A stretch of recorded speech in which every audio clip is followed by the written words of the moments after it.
Hola, hola, ¿qué tal? ¿Cómo están? ¿Bien? Me alegro. Hoy vamos a hablar de por qué a algunas personas les parece que la realidad es absurda y que el conocimiento o el saber o la sabiduría equivale al sufrimiento. Que cuanto más sabe uno, cuanto más consciente es, cuanto más sabio se vuelve, más infeliz y desgraciado se hace. Esa en particular, todo eso que hemos dicho no es la opinión de este canal, pero siempre es entretenido y está bueno poder hablar de estas cosas, ¿verdad? Decir lo que otros piensan, que está bastante interesante y que estimula el pensamiento propio. Definamos en un primer momento qué se entiende por absurdo. Por absurdo entendemos todo aquello que carece de razón de ser o que carece de causa. Es decir, que no existe motivo alguno por lo cual esa cosa existe, más bien que no existe. Sabemos y corroboramos que hay cosas que tienen razón de ser y que tienen causa, concretamente su utilidad, su causa final, su para qué. Por dar un ejemplo, este objeto que tengo aquí, que es un lápiz, tiene razón de ser y tiene causa.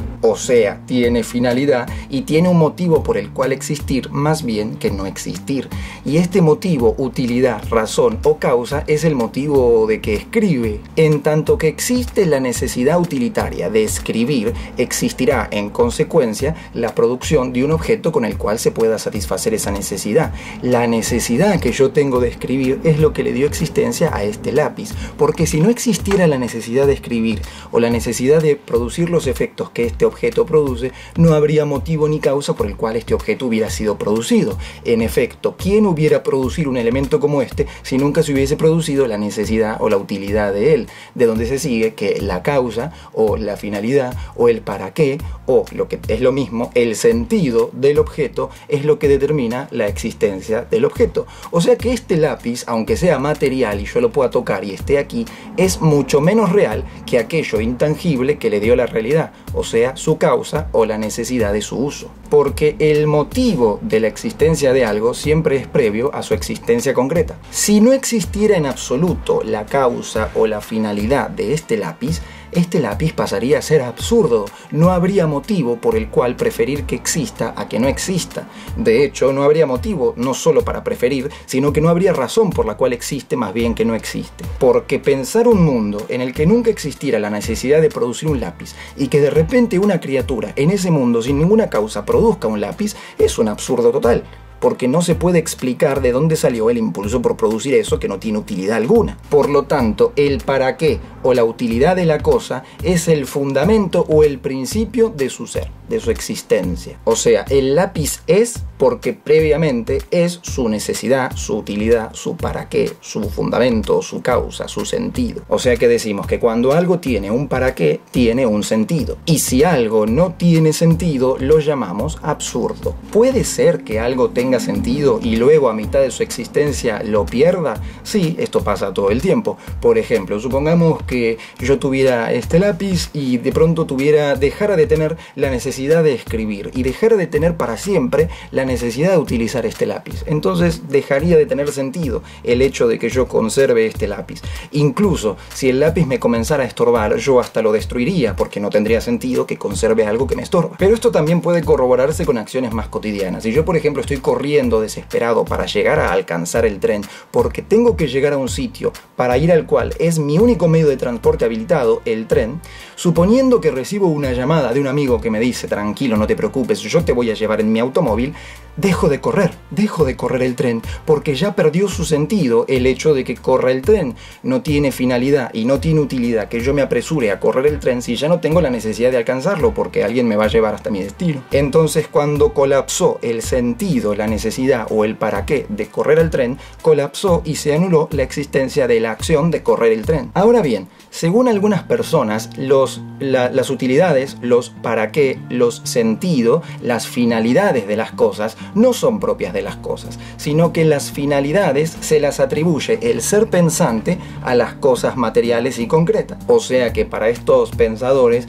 el lápiz no tiene una utilidad, el lápiz simplemente es una cosa que está ahí, inerte e indiferente. Yo, con mi pensamiento, con mi entendimiento y mi razón, le atribuyo una utilidad.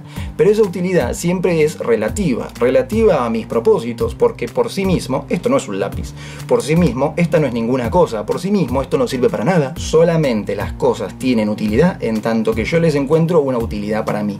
De donde se sigue que todas las utilidades de las cosas, todos los sentidos o todos los para qué de todas las cosas no son propios de lo real, sino que son relativos a la existencia del ser que piensa. De donde deducen que si no existiera el ser que piensa, tampoco existiría sentido alguno de ninguna de las cosas del universo. Todas estarían en una absoluta indiferencia. De hecho, no solo en una absoluta indiferencia, sino también en una absoluta inidentificación. Nada tendría identidad de nada, porque no habría nadie que llamara a esto lápiz y que lo distinguiera de un borrador o lo distinguiera de un escritorio o de un sombrero. Pero más todavía, según esta corriente del pensamiento, todas las utilidades que el ser pensante le atribuye a las cosas se reducen a una última finalidad, o sea, a una finalidad común que le da sentido a todas las finalidades.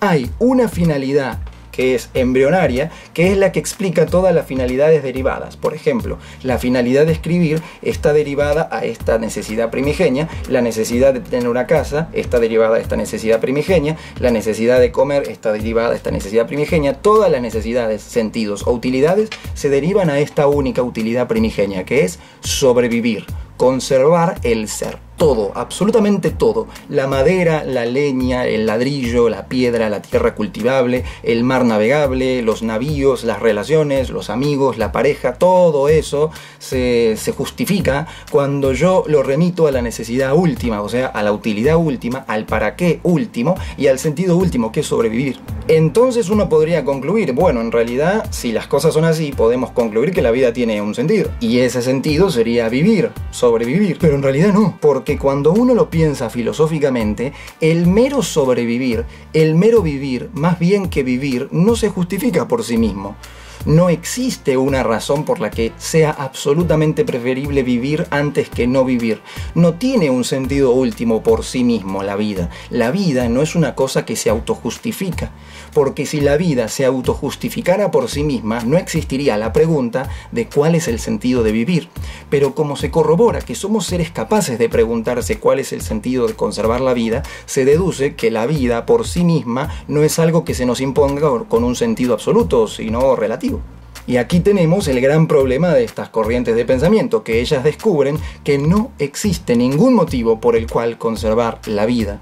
¿Hay alguna razón por la que se justifique existir a toda costa antes que no existir? No, no la hay. De modo tal que si el sentido primigenio de todas las cosas se deriva en todos los otros sentidos, en el sentido de trabajar, de escribir, de comer, de buscar madera, de prender una hoguera, de tener una casa, de formar vínculos y etcétera, etcétera, etcétera, si este sentido colapsa y por sí mismo no tiene sentido, significa que todos los sentidos derivados del primero tampoco tienen sentido y todos son igualmente absurdos.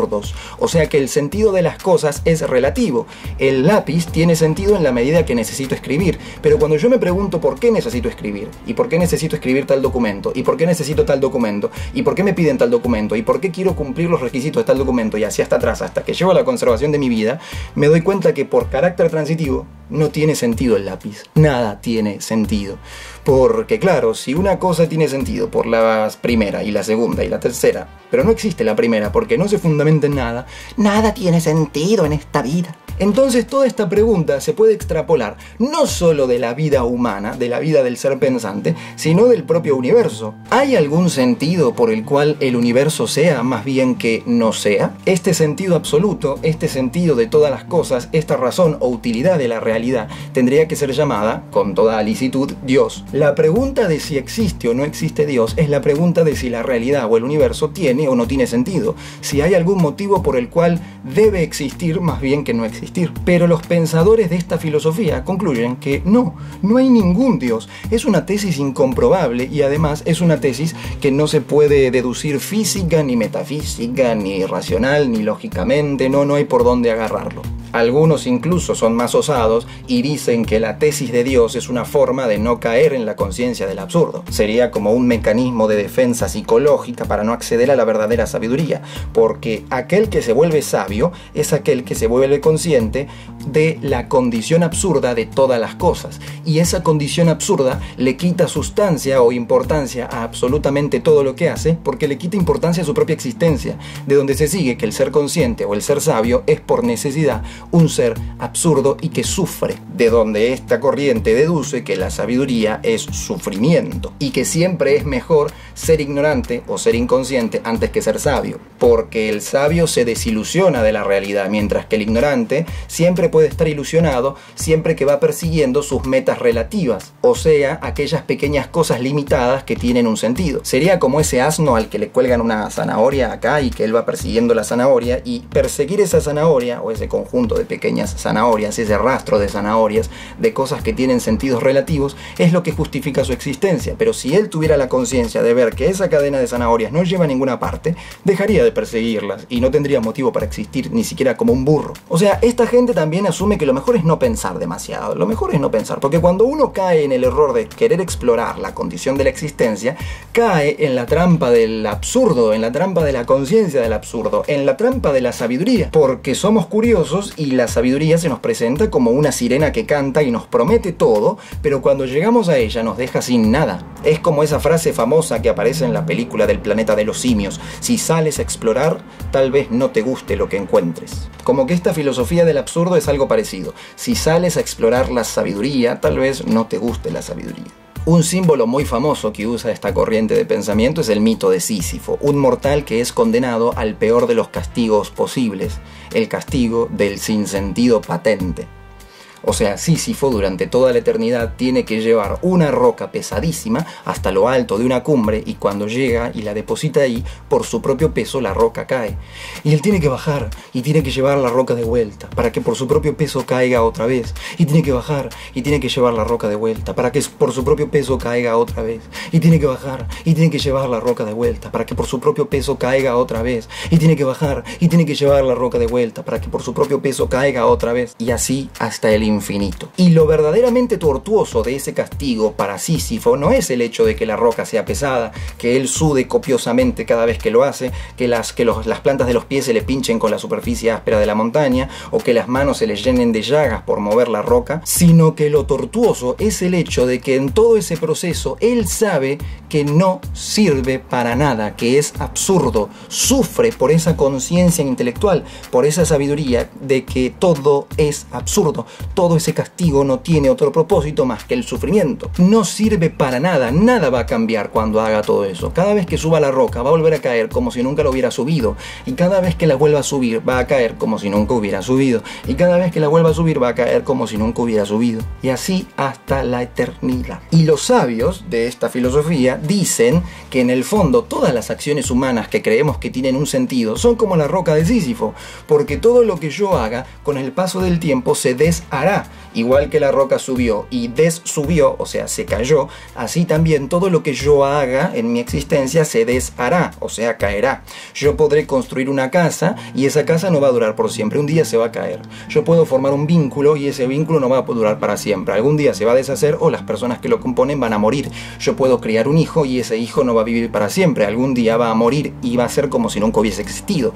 Yo puedo fundar una nación a través de una, no sé, de un acto de fundación primigenia, y puedo fundar el gran imperio romano y decir a lo largo de siglos que ese imperio va a durar tanto como la realidad misma, y algún día ese imperio se va a caer porque todo tiene un final en la existencia. Incluso las cosas que por su longevidad las concebimos inmutables, como la propia disposición de los astros. Los astros han sido siempre el símbolo de lo inmutable, de lo divino, pero incluso cuando hacemos una investigación un poco más empírica de las cosas, notamos que ni siquiera la posición de los astros es fija. Ni siquiera la consistencia de la galaxia es eterna, ni siquiera el sol que nos alumbra va a durar para siempre, ni siquiera la tierra que pisamos va a estar siempre ahí. No parece haber ninguna cosa que vaya a durar en ningún momento, ni tan siquiera, y mucho menos, el recuerdo de toda la historia humana. O sea que yo podría dedicar toda mi vida a estudiar, no sé, la historia de la literatura universal, pero incluso todo ese objeto de estudio al que le dediqué mi existencia, va a desaparecer alguna vez y va a perder sentido. Y ni hablemos de la posibilidad de la muerte. Para esta filosofía, la muerte solo es una cosa: la disolución de la conciencia y la anulación de los sentidos, o sea, la desaparición del ser pensante, o sea, el pasaje del ser a la nada, que es lo que ellos conciben como análogo al nacimiento. Antes de nacer había la nada, luego de nacer, sin ninguna causa, sin ningún motivo, uno aparece en un universo que no tiene sentido y luego muere y va de vuelta a la nada, lo que hace que en última instancia todo ese recorrido de vida no tenga ningún propósito de ser. ¿Quiere decir que necesariamente esto justifique que la vida no deba ser vivida? No, tampoco, porque el gran problema es que no existe motivo por el cual preferir vivir o no vivir. Dan absolutamente lo mismo. Aquel que diga que quiere vivir tiene la misma legitimidad que aquel que diga que no quiere morir. Dan lo mismo porque ninguno tiene un motivo para preferir una cosa o la otra. Si uno quiere vivir, perfecto, no tiene motivo. Si uno quiere morir, perfecto, tampoco tiene motivo. Uno hace lo que quiere sin motivo alguno, porque vivir es elegir las cosas porque sí, porque no hay un motivo último para elegirlas. Uno las elige o no la elige, está condenado a elegir o a no elegir. Pero siempre que elija o no elija, siempre que acepte o rechace, siempre que quiera vivir o no vivir, siempre lo hará sin ningún sentido, porque no hay un sentido al cual apelar, para morir o para vivir. Hago un parate más porque hay una cosa que me olvidé de decir. Si la vida termina en la muerte y la muerte es el pasaje del ser a la nada, todo lo que hagamos en la vida, incluso el disfrute o el placer, carece de sentido. Ustedes dirán, no, ¿por qué carece de sentido? Yo cuando llegue al final de mi vida quiero recordar todo lo que hice. Sí, es cierto, pero cuando te mueras, en el instante mismo en que te mueras, llega el olvido absoluto, el borrón total de tus experiencias, porque no va a haber nadie ahí para recordarlas. O sea, quedaría lo mismo morir sin haber disfrutado que morir habiendo disfrutado, porque al final todo el recuerdo de tu vida va a desaparecer en la nada. O sea que va a dar lo mismo, no va a importar. No llega a la muerte más feliz el que vivió en alegría y éxtasis y placer que el que no, porque a fin de cuentas ambos desaparecen como una nube de olvido que se la lleva el viento. Y nada, esto lo filmo al final porque me olvidé de decirlo, pero sigue el video. Y nada, este fue como un pequeño resumen de cómo entiendo yo por lo menos la filosofía del absurdo, ¿no? Mi nombre es Dosilazo, los links los dejo abajo. Dejen un comentario que siempre es divertido de leer lo que ponen. Si les gustó, manita arriba, y si no les gustó, pues manita abajo, digo yo. Si el video les ha parecido interesante, pueden compartirlo, suscribirse al canal. Y yo les mando un besito muy grande. Adiosito. Y perdón por todos los autitos que sonaron afuera en medio de la grabación, pero no puedo detenerlos porque son autitos que pasan, ¿sabes? La gente tiene cosas que hacer y pasa en su automóvil para vivir.